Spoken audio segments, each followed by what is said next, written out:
सभी को नमस्कार। लास्ट टाइम अपना जो टॉपिक था वो था परमाणु और अणु, और वो टॉपिक अपना कल कंप्लीट हो गया और उसी से रिलेटेड अपने आज आगे बात करते हैं तत्व यौगिक का मिश्रण। तो इसमें सबसे पहले बात करेंगे तत्व यानी एलिमेंट्स के बारे में, क्या होता है। तो चैनल पे नहीं हो तो चैनल को जरूर सब्सक्राइब कर लें और साथ ही बेल आइकन को भी दबा लें ताकि वीडियो की नोटिफिकेशन आपको डेली मिल सकें। ठीक है, तो सबसे पहले स्टार्ट करते हैं तत्व के बारे में। तत्व होते क्या हैं? तत्व यानी एलिमेंट्स। तो अपने को ये पता है कि टोटल अपने पास जो आवर्त सारणी है उसमें अपने पास टोटल तत्व कितने हैं, तो कितने हैं 118। ठीक है, तो ये तो अपनों ने बात की थी पीरियोडिक टेबल जिसमें अपने पास टोटल तत्व कितने 118। उसके बाद बात करें कि उसमें अपने को तत्व के रूप में क्या क्या मिल सकता है, तो इसमें 3 पार्ट्स में डिवाइड है। पहला है धातु, फिर है अधातु, धातु हो गया, अधातु हो गया, और लास्ट में आपके पास उपधातु। ठीक है, ज्यादातर जो क्वेश्चन पूछेंगे वो पूछेंगे उपधातु कितने हैं। ठीक है, और तो ये ध्यान रखना कितने 7। ठीक है, धातु यानी मेटल, मेटल हो गया, और ये क्या हो गया नॉन मेटल।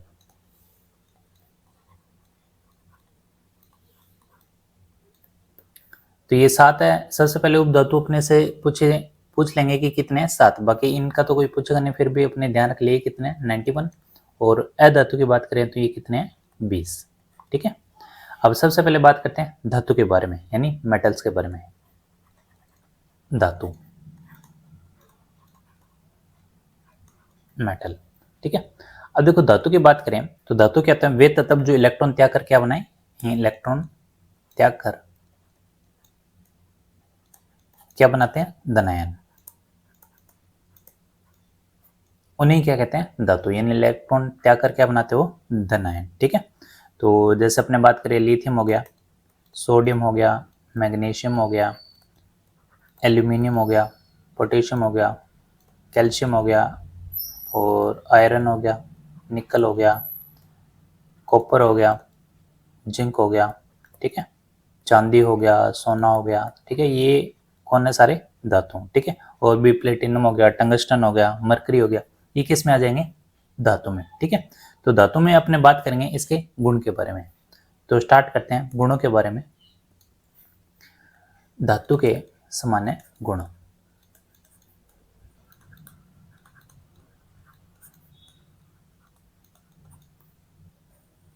ठीक है, जनरल प्रॉपर्टीज ऑफ मेटल। अब इसमें अपने बात करें सबसे पहले मेटल की, तो जो आपके पास मेटल है वो रूम टेम्परेचर पर अपने को कैसे प्राप्त होता है, तो ध्यान रखना रूम टेम्परेचर पर ही अपने को किस प्रकार मिलता है सॉलिड। ठीक है, एक तो बात होगी ये। अब इसका अपोजिट कई बार क्वेश्चन पूछ लेते हैं, तो ऐसे भी कोई मेटल है कि जो द्रव अवस्था में भी पाया जाता होगा। ठीक है, तो वो कौन सा है, तो ध्यान रखना वो है आपके पास मरकरी। तो रूम टेम्परेचर पर जो द्रव अवस्था में पाया जाता है वो कौन सा है मरकरी, या इसको क्या बोल दो पारा। और इसको किससे शो करते हैं Hg। ठीक है, Hg इसका मतलब लेटिन नाम क्या है, जो अपने जैसे टंगस्टन है उसको W से लिखते हैं यानी वुल्वरीन बोलते हैं उसको, जैसे Hg है तो इसको क्या बोलते हैं, तो कई बार पूछ लेते हैं, लिख लो हाइड्रेजिरम। ठीक है, तो ये तो बात होगी किसकी, द्रव अवस्था में पाया जाता है रूम टेम्परेचर में, कौन सा वो मरकरी। उसके बाद बात करें कि धातु है, ये क्या है आपके पास धातु, ये आपके पास आघात वर्धनीय, आघात वर्धनीय। आघात वर्धनीय का मतलब ये है कि इससे क्या बनाई जा सकती है चादर। ठीक है, एक पतली चादर बनाई जा सकती है जिसको क्या बोलते हैं आघात वर्धनीय। जैसे आपने देखा होगा मिठाइयों की दुकान पे ऊपर चांदी की वर्क लगाई जाती है। ठीक है, वो उसको ही क्या कहते हैं आघात वर्धनीय, यानी पीट पीट के उसको इतना पतला कर दिया जाता है कि वो क्या हो जाता है एकदम एकदम पतली शीट के रूप में इसको काम ले सकते हैं। ठीक है, और तो ये इसको ध्यान रखना है अपने को, किसके रूप में यूज कर सकते हैं, शीट्स का निर्माण कर सकते हैं, शीट्स। और इसमें पूछ लेंगे धातु में आघात वर्धनीय सबसे ज्यादा किस में होती है, तो ये क्वेश्चन इसमें से बन जाएगा कि सर्वाधिक आघात वर्धनीय किस में होती है, तो ध्यान रखना किस में होता है गोल्ड में। ठीक है, तो गोल्ड, और गोल्ड को क्या लिखते हैं Au यानी सोना, Au को क्या बोलते हैं, ओरम। ठीक है, तो ये अपने को ध्यान रखना है। देखो धातु क्या होती है, जैसे मान लो आपके पास सोने और चांदी की वर्क लगाई जाती है मिठाइयों की दुकान पे, और वो अपने मतलब खाते हैं तो पेट में भी जाता है, लेकिन वो क्या होता है, पच जाता है। उसी प्रकार ये है कि जो आपके पास सिक्का होता है बचपन में अपने निकल जाते हैं, तो उसमें क्या होता है कि अपने पेट में होता है HCl। HCl कहता है ऐसी चीज है जो अपने पास सिक्का है उसको भी क्या कर देता है, पिघलाता है। तो उसके सामने ये वर्क तो कुछ नहीं है, तो इसको भी ये पचा लेता है। ठीक है, उसके बाद बात करें अपने कौन से पॉइंट हो गए, 2 पॉइंट हो गए। तीसरे पॉइंट की बात करें अपने कि जो धातु है, धातु में क्या होता है, तन्य। ठीक है, जिसको बोलते हैं डक्टाइल। इन्हें धातु में क्या होता है, तन्य। तन्य का मतलब होता है इससे क्या बना सकते हैं, अपने तार। ठीक है, धातु जैसे मान लो सर्वाधिक जो तन्य है वो कौन सा होता है, सोना होता है। कौन सा होता है, सोना, जिसको अपने बोलते हैं Au यानी ओरम। तो सोने को अपने क्या कर सकते हैं, जैसे कोई भी तार है, अगर 1 किलो का तार है, कहते हैं कि 2 किलोमीटर उसके क्या बना सकते हैं, अपने तार बना सकते हैं। अगर 1 किलो का क्या है वो सोना है, तो उससे 2 किलोमीटर क्या बना सकते हैं, अपने तार। ठीक है, यानी इतना पतला बारीकी से क्या बना सकते हैं, तार। उसी को ये क्या बोलते हैं, तन्य है। ठीक है, एक तो बात होगी ये। अपने चौथे पॉइंट की बात करें तो धातु का जो मेल्टिंग पॉइंट है यानी गलनांक पॉइंट है वो क्या रहता है, हाई। ठीक है, ये भी अपने को ध्यान रखना है। अब इसमें से क्वेश्चन बन जाएगा कि सबसे सर्वाधिक जो मेल्टिंग पॉइंट है वो कौन से धातु का होता है, तो कौन से धातु का होता है, टंगस्टन। इसको बोलते हैं अपने वुल्फ्रॉम, टंगस्टन। ठीक है, डब्ल्यू को क्या बोलते हैं अपने, इसका जो लैटिन नाम है वो क्या है, वुल्फ्रॉम।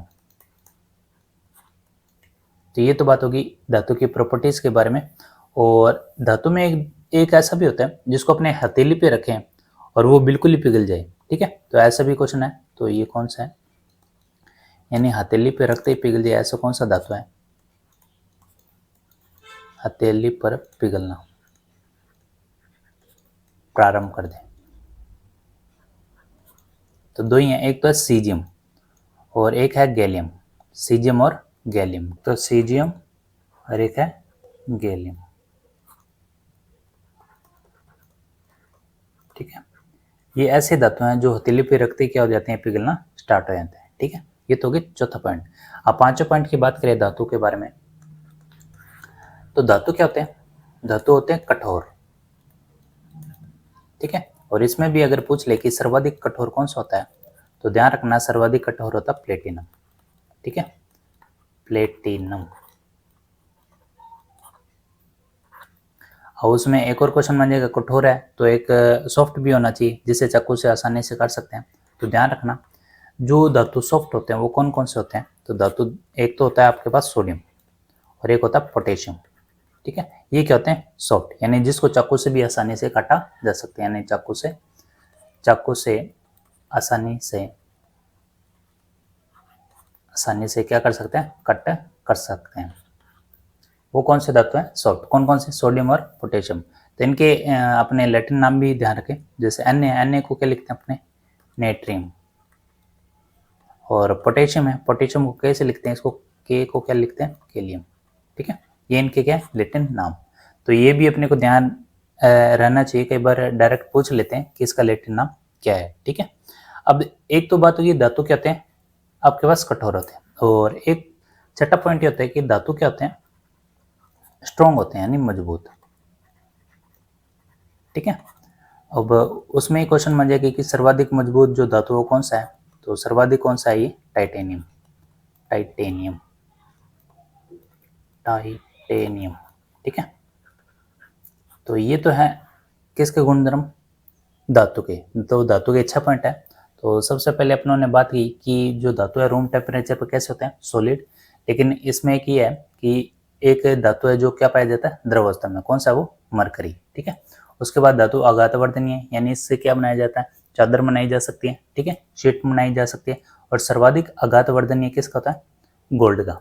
ठीक है, उसके बाद धातु की बात करें, धातु कैसा तन्य होता है और इससे क्या बनाई जा सकती है, तार। और सर्वाधिक तन्य कौन सा होता है धातु, सोना। और धातु का मेल्टिंग पॉइंट क्या होता है, हाई, और इसमें भी सर्वाधिक किसका होता है, टंगस्टन का, ठीक है, यानी वुल्फ्रम का। और ऐसी भी धातु हैं जिनको हथेली पे रखते ही क्या हो जाता है, पिघलना स्टार्ट है, सीजियम और गैलियम। और ये धातु है जो कठोर है, और सर्वाधिक कठोर कौन सा होता है, प्लेटिनम, और सॉफ्ट कौन से होते हैं, सोडियम और पोटेशियम। और धातु मजबूत होता है, सर्वाधिक कौन सा होता है, टाइटेनियम। तो यहाँ से अपनों ने ये भी गुणधर्म की बात कर ली और साथ में क्वेश्चन की भी बात कर ली जो अपने को ध्यान रखना है, ठीक है। और इसमें बात करें तो सातवां पॉइंट है कि जो धातु है, धातु की स्वयं की क्या होती है, चमक होती है। स्वयं की क्या होती है, चमक, यानी चमकीली होती है, ठीक है। तो इसमें भी अगर पूछ ले कि सर्वाधिक चमकीली कौन सी होती है, सर्वाधिक चमकीली, ठीक है, सर्वाधिक चमकीली अपने को पता है। देखो अपने लाइट बंद करते हैं और अपने जैसे घड़ी आती थी तो घड़ी वो चमकने लग जाती, तो उसमें क्या होता था, उसमें होता था रेडियम। तो सर्वाधिक चमकीली जो धातु है वो कौन सा होता है, रेडियम, ठीक है। तो ये तो अपनों ने बचपन में देखा हुआ है, रेडियम, ठीक है। एक तो ये बात होगी। उसके बाद ये है, धातु क्या होती है, ध्वनिक, ध्वनिज, ठीक है। ध्वनिज का मतलब ये है कि धातु को पीटने पर अपने चादर बनाते हैं तो उससे क्या आती है, आवाज आती है, तो धातु क्या होता है, ध्वनिज, ठीक है।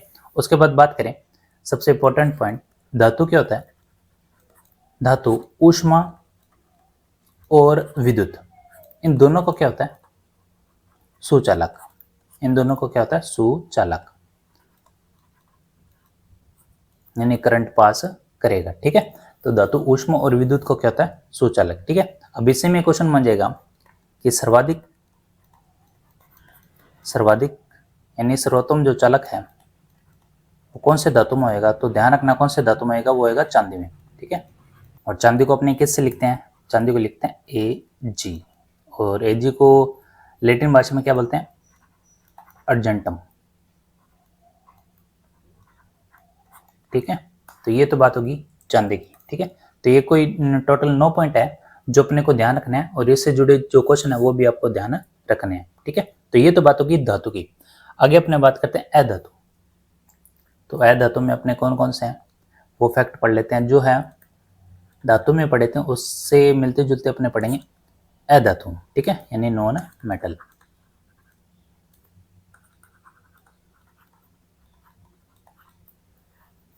तो देखो अपने ने धातु में पढ़ा था कि इलेक्ट्रॉन क्या किया जाता है, उसमें त्याग किया जाता है और क्या बना देता है, वो धन है। इसमें क्या होगा कि ऐसे तत्व जो इलेक्ट्रॉन क्या करें, ग्रहण करें, और जैसे इलेक्ट्रॉन ग्रहण करे तो वो क्या बन जाए, ऋणायन, ठीक है।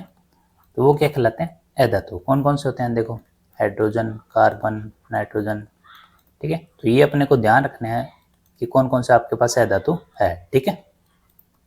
एक्सेप्ट्रा, ये है आपके पास तत्व हैं जो इलेक्ट्रॉन ग्रहण करके क्या बनाते हैं, ऋणायन। अब इसमें बात करते हैं अपने गुणों की, गुण कौन कौन से हैं। तो सबसे पहला गुण,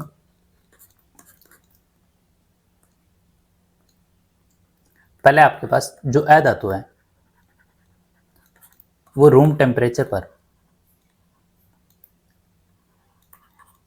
रूम टेम्परेचर अपने को मिलेगा या तो ठोस में या किस अवस्था में मिलेगा, गैस अवस्था में, कौन, अधातु।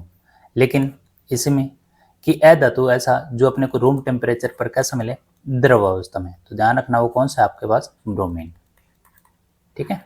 धातु पूछे तो क्या बताओगे आप, पारा या मरकरी, ठीक है।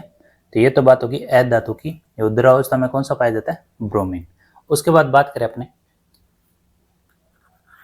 आपने ने पढ़ा था कि जो अधातु है इसमें एक तो अघात वर्णीय, अघात वर्धनीय, और एक पढ़ा था अपनों ने तन्यता, तन्यता, और एक अपनों ने पढ़ा था ध्वनिज, ठीक है। तो ध्यान रखना ये जो तीनों हैं ये तीनों क्या रहते हैं, एब्सेंट, एब्सेंट मतलब ये अधातु में होते ही नहीं है, ठीक है।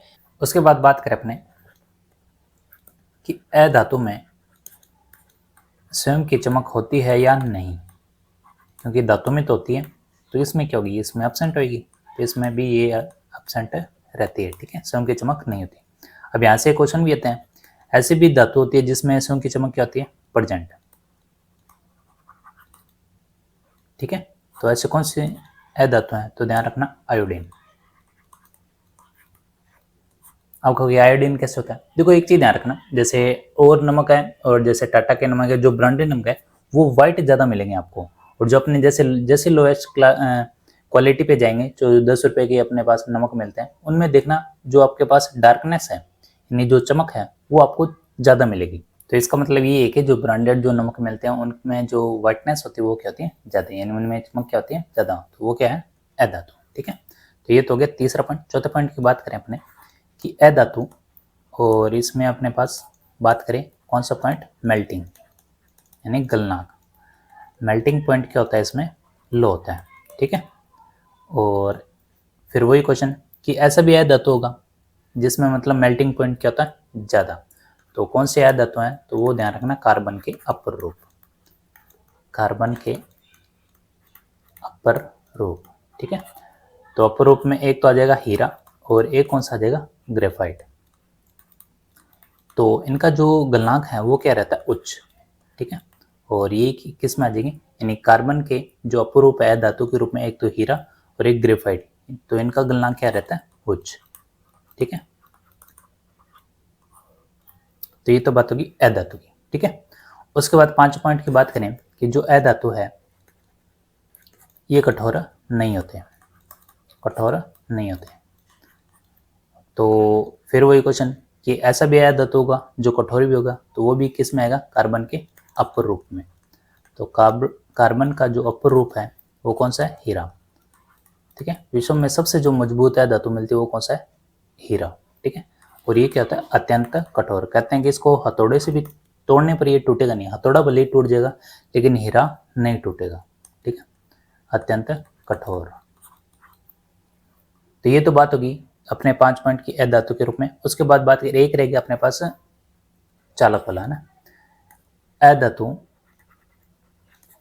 विद्युत को क्या होता है, तो ध्यान रखना, धातु तो विद्युत को क्या होता है, सुचालक, ये विद्युत को क्या होता है, कुचालक, यानी इलेक्ट्रॉन प्रवाहित नहीं होंगे यानी। ठीक है, तो फिर वही बात, ऐसा भी होता होगा जो मतलब विद्युत का सुचालक भी होगा, तो वो कौन सा है, कार्बन का अपरूप ही होगा। तो बात करें अपने कार्बन के अपरूप की,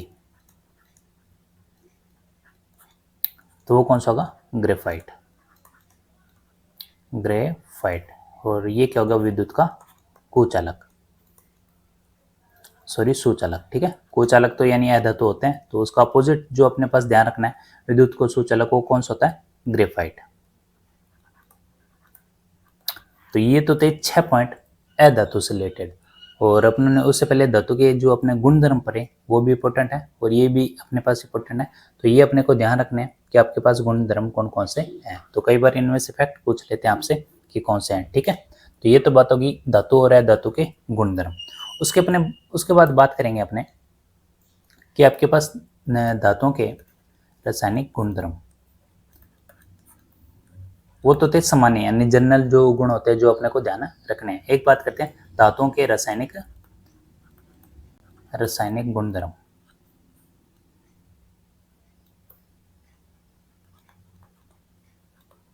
ठीक है, यानी केमिकल प्रॉपर्टीज ऑफ मेटल। एक इसमें आता है कि जो रासायनिक गुणधर्म है वो किस पर डिपेंड करता है, तो ध्यान रखना वो डिपेंड करता है सक्रियता श्रेणी पर, सक्रियता श्रेणी पर। अब ये बात आ गई सक्रियता श्रेणी होती क्या है, तो ध्यान रखना क्रियाशीलता का जो घटता क्रम है वही क्या कहलाता है, क्रियाशीलता का घटता क्रम,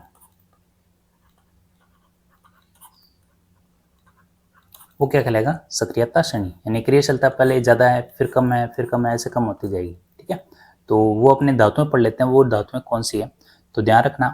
तो यहाँ पे लिख देता हूँ मैं, एक तो है पोटेशियम, फिर sodium, calcium, magnesium, aluminium, zinc, iron, lead और हाइड्रोजन।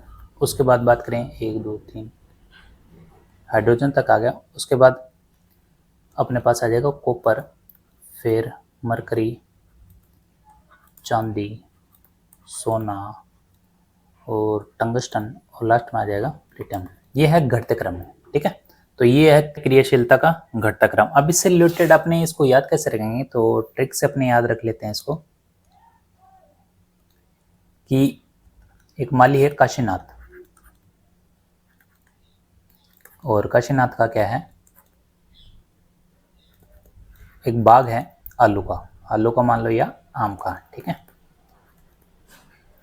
और वहाँ पे क्या आते हैं, चोर आते हैं जो मतलब आम खाते हैं और बताते हैं कि इसका जो स्वाद है वो क्या है, फीका, जरा फीके पकाता है, ठीक है।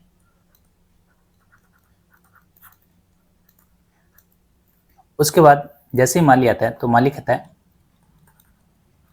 कौन हो और आगे आओ, आगे आओ, आगे आओ, वरना क्या होगा, वरना पिटोगे, वरना पिटोगे, पीटोगे, ठीक है। तो ये ट्रिक है जो अपने को ध्यान रखना, ये है घटता क्रम, ठीक है। स्टार्ट कहाँ से होता है, पोटेशियम से, और कहाँ तक जाएगा ये, प्लेटिनियम, ठीक है। तो ये तो बात होगी। काशीनाथ का माली आलू आम जरा फीके पकाता है, तो माली आता है कहता है कौन हो आगे आओ वरना पिटोगे, ठीक है। एक दो बार रिवीजन करोगे तो ये ऑटोमेटिक आपको क्या हो जाएंगे, याद, ठीक है। तो ये तो अपनों ने बात की कि आपके पास जो सक्रियता का जो घटता क्रम है वो किस प्रकार है, ठीक है। उसके बाद बात करें अपने धातु, ठीक है। अब धातु को भी यहाँ पे 3 प्रकार से बांटा गया है यहाँ पे।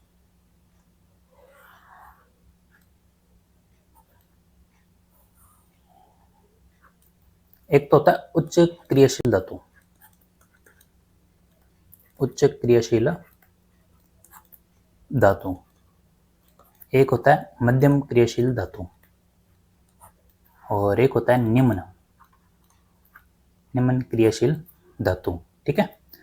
तो उच्च क्रियाशील धातु कौन से होते हैं, तो ध्यान रखना, एक तो पोटेशियम, सोडियम और एक होता है कैल्शियम। मध्यम की बात करें तो मध्यम कौन से होते हैं, मैग्नीशियम, एल्यूमिनियम और जिंक।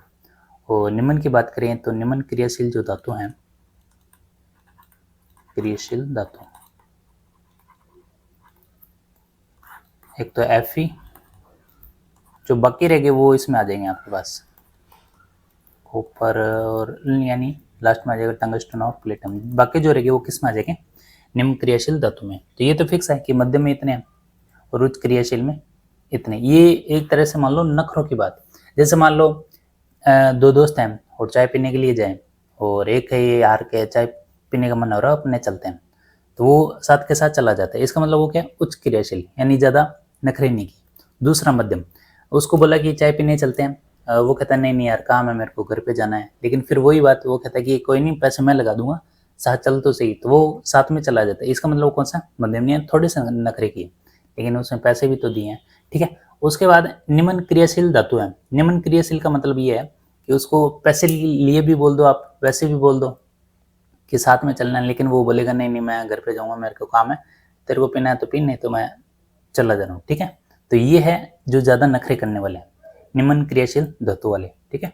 तो इसमें आपके पास आयरन, हाइड्रोजन, कॉपर और बाकी जितने बच गए वो किस में आ जाएंगे, इसमें, ठीक है। तो ये तो बात होगी अपने कौन से धातु के जो अपने पास क्रियाशील के आधार पर जो अपने पास वर्गीकरण किया। उसके बाद बात करें कि इनको अगर अपने रासायनिक क्रिया करवाएं, एक तो बात करें अपने धातु की, अगर वायु मतलब ऑक्सीजन से अगर क्रिया करवाएं तो अपने को क्या मिलता है,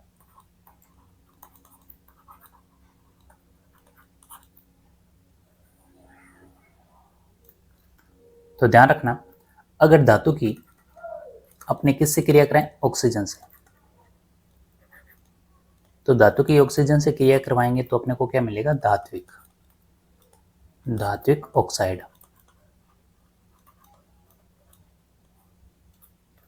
अब जैसे मान लो, अब जिंक को मैं किससे, ऑक्सीजन से रिएक्शन कराते हैं अपने, तो ये क्या बन जाएगा, जिंक ऑक्साइड, ठीक है, Zn। अब यहाँ पे 2 है तो यहाँ पे 2 लगा दो, Zn 2 है तो ये भी 2 होगी, ठीक है। तो समीकरण यहाँ पे संतुलित। उसी तरह मैग्नीशियम है, 2 Mg है और यहाँ पे ऑक्सीजन से क्रिया करवाओ तो क्या बन जाएगा, ये मैग्नीशियम ऑक्साइड, ठीक है। और जैसे एल्यूमिनियम है, एल्यूमिनियम को भी अगर ऑक्सीजन से अपने यहाँ पे ऑक्सीजन आ जाएगा आपके पास 3 और ये एल्यूमिनियम 4, ठीक है। तो यहाँ पे आ जाएगा आपके पास 2L2O3, ठीक है। तो क्या बन जाएगा, ये एल्यूमिनियम ऑक्साइड। तो ये धातुओं से क्रिया करने पर क्या बनता है, ऑक्साइड। ये अपने को ध्यान रखना है, डायरेक्ट ही अपने को ये ध्यान रख ले तो भी कोई दिक्कत नहीं है, ठीक है। उसके बाद बात करें, इसमें से एक पॉइंट है कि जो लिथियम और मैग्नीशियम ये क्या करते हैं, वायु से जैसे ही क्रिया करते हैं, वायु से जैसे ही क्रिया करते हैं तो एक तो ऑक्साइड तो बनाते ही बनाते हैं, और क्या बनाएंगे, और ये क्या बनाएंगे, नाइट्राइड। बस ये दो अपने को जो फैक्ट है वो अलग से ध्यान रखना है, नाइट्राइड, ठीक है। तो कैसे, जैसे लिथियम है और इसको किससे क्रिया करें, अपने ऑक्सीजन से, तो क्या बनाएगा ये 2Li2O, ठीक है। और इसी तरह अगर मान लो ये क्या बना लेगा यहाँ पे, लिथियम नाइट्राइड, ठीक है। तो ये बात होगी लिथियम की। और मैग्नीशियम की भी बात करें तो ये 2Mg है और इसको ऑक्सीजन से रिएक्शन कराएं तो क्या बन जाएगा, ये 2MgO यानी मैग्नीशियम ऑक्साइड। और इसको किससे अपने उसके बाद नाइट्राइड चाहिए अपने को, तो ये 3Mg प्लस और यहाँ पे क्या N2, तो ये क्या आ जाएगा आपके पास Mg3 और N2, ठीक है, मैग्नीशियम नाइट्राइड। तो ये अपने को फैक्ट ध्यान रखना है जो आपके पास है, ठीक है। एक क्या होता है कि जब जो अपने परमाणु क्रम के हिसाब से व्यवस्थित करते हैं, ये आपको इनको बोलते हैं विकिरण संबंध। कैसे, जैसे अपने लिखते हैं lithium, beryllium, boron, carbon, nitrogen, oxygen, ऐसे लिखते हैं, ठीक है। उसके बाद अपने लिखते हैं सोडियम, उसके बाद मैग्नीशियम, एल्यूमिनियम, ऐसे अपने लिखते हैं। तो देखो ये लिथियम और मैग्नीशियम ये रहा, ठीक है, इनको बोलते हैं विकिरण संबंध। तो ये उनसे ही है जहाँ पे ये वायु से क्रिया करते हैं, क्या प्राप्त करते हैं, ऑक्साइड और नाइट्राइड, इनको बोलते हैं विकिरण संबंध। ये सभी में नहीं मिलेगा, आगे इसमें बेरिलियम और एल्यूमिनियम में मिलेगा, उसके बाद नहीं मिलेगा, ठीक है। तो इनको बोलते हैं विकिरण संबंध और इससे वायु से क्रिया करने पर यह क्या बनाते हैं, ऑक्साइड और नाइट्राइड, ठीक है। उसके बाद बात करें कि धातु की अपने अमल से क्रिया करवा दें, अमल से क्रिया,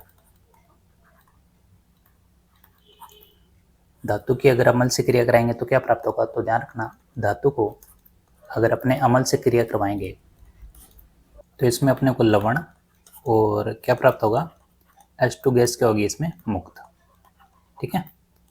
तो अपने डायरेक्ट ध्यान रखें, धातु की अमल से क्रिया कराएंगे तो क्या निकलेगा, H2 गैस, ठीक है। जैसे Zn को अमल यानी H2SO4 के साथ क्रिया करवाएं तो यहाँ से H2 गैस तो निकलेगी बाहर, ठीक है, और रह क्या जाएगा, तो H2 बाहर निकल गया तो यहाँ पे रह जाएगा ZnSO4, ठीक है। उसी तरह अपने बात करें अगर सोडियम है और सोडियम की कराएं अपने अमल यानी HCl से, ठीक है। तो HCl से कराएं तो सबसे पहले तो ये ध्यान रखो क्या निकलेगी इस बार, H2 गैस, ठीक है। तो क्या रह गया, तो यहाँ पे Na रह गया और यहाँ पे H2 यानी 2NaCl, ठीक है। तो यहाँ पे Cl और ये Na, H2 तो बाहर निकल गया। तो ये है धातु की किससे क्रिया करवाने, अमल से है, तो अमल से क्रिया कराएंगे तो क्या निकलेगा, H2 गैस बाहर।